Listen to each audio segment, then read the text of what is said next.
This might piss some people off, but here's my top 5 reasons why traders lose money. Hey, what's good, YouTube? I'm Royal. Welcome to Royal's Mindset, where I'm documenting my wealth building journey. And in this video, we're talking about my personal top 5 reasons why traders lose money.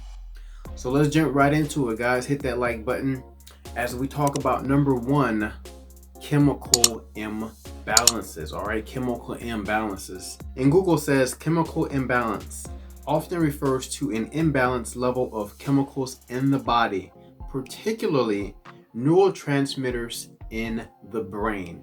Now, we are in the markets using our greatest assets, our brain. We have to make quality, accurate decisions in the market, which is also tied to our money and our emotions. So our brains need to be tip-top position, all right, tip-top quality shape. Because as you see right here also, the average brain doesn't even stop developing until age 25. As you can say, specifically, the prefrontal cortex, which is responsible for higher order cognitive functions such as decision making, planning, and impulse control, is one of the last areas of the brain to fully mature. This typically happens around age 25. So I want you to seriously consider, right? If you're fiending for that next cigarette, if you're fiending for that next puff, and you trading with a Red Bull or a Monster drink with all these chemicals in it, that's affecting your ability inside of the markets. And if you're under 25, your brain isn't even fully developed to even be in the markets making high quality decisions. So you must consider these chemical imbalances. Take it even further. Everything you feed your stomach, you also feed your brain. And here's a small clip from Riz on a podcast episode that he did with Calvin, talking about this very same thing. I just woke up one day, I was like, I don't want to feel like this, you know? I don't want to feel like this. This is not nice. It's not enjoyable. This isn't me. And for some reason that worked, like just like a switch in my mind.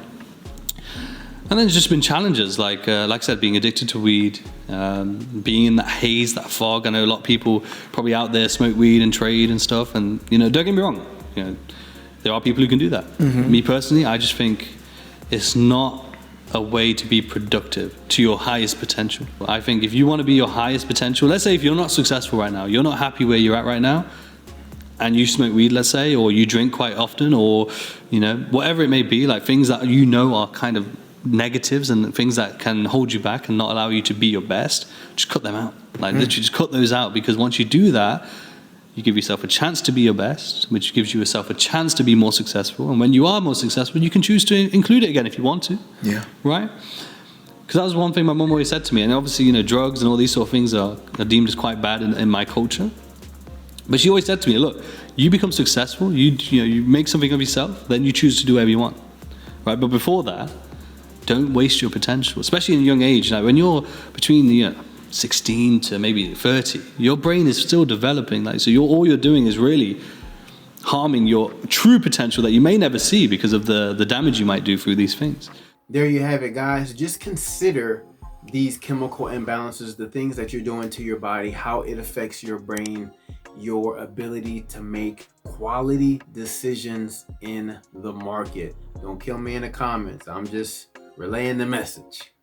Number 2 reason, you guys, is having a detailed, and I mean detailed, trading plan. Do you actually have your trading plan written out? Is it typed out? Is it laminated? I actually have to go to FedEx store to laminate my trading plan because I want to be able to look at it during the day and get these things to memory so that I know exactly what I'm looking for in the market. Are you tracking your trades? Are you journaling every trade that you take so that you'll actually know what's working and what's going against your detailed trading plan? This will eliminate these impulse purchases where you just pressing buy and sell, right? These human errors of fear when you see your trade and you still don't trade and you still don't take it. I've done this too many times. Oh, look like you could do this. and it do exactly that, right? You need to have a detailed trading plan. Let's jump into number 3. Number 3, guys, let's keep it rolling with risk management. I think this is one of the most important things, and let me show you why it's so important with a trade that I recently took. It was a losing trade, but I still made money. Let me show you exactly what I'm talking about. So here's a trade I recently took last week on UJ, all right?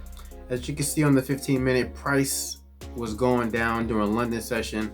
I was a little late to this move on my entry, so I caught like the middle of it. But I usually get to the charts around 6 a.m. I saw my setup happening. I got in around 6:15.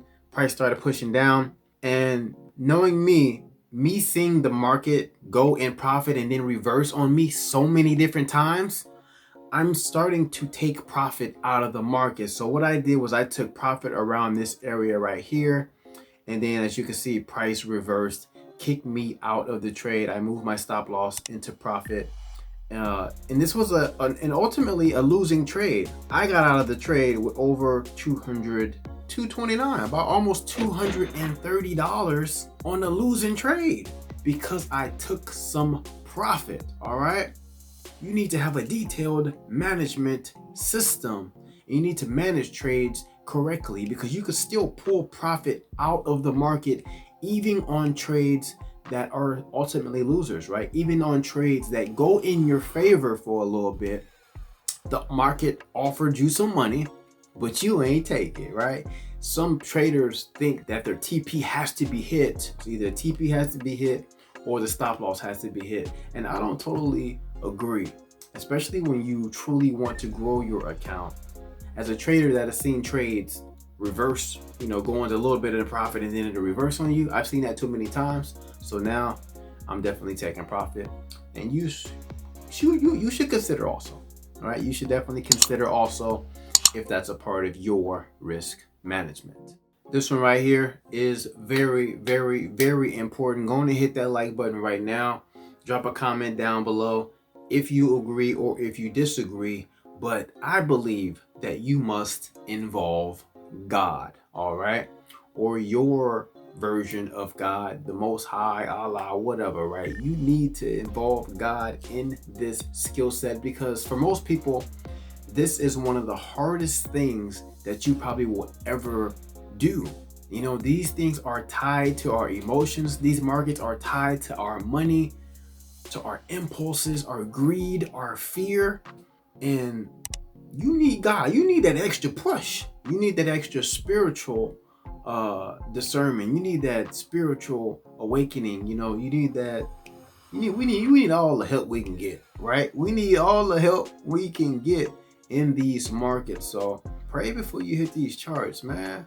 Ask God for wisdom. Ask God for you to see these charts clearly. Ask God for the understanding, because these markets teach us so much.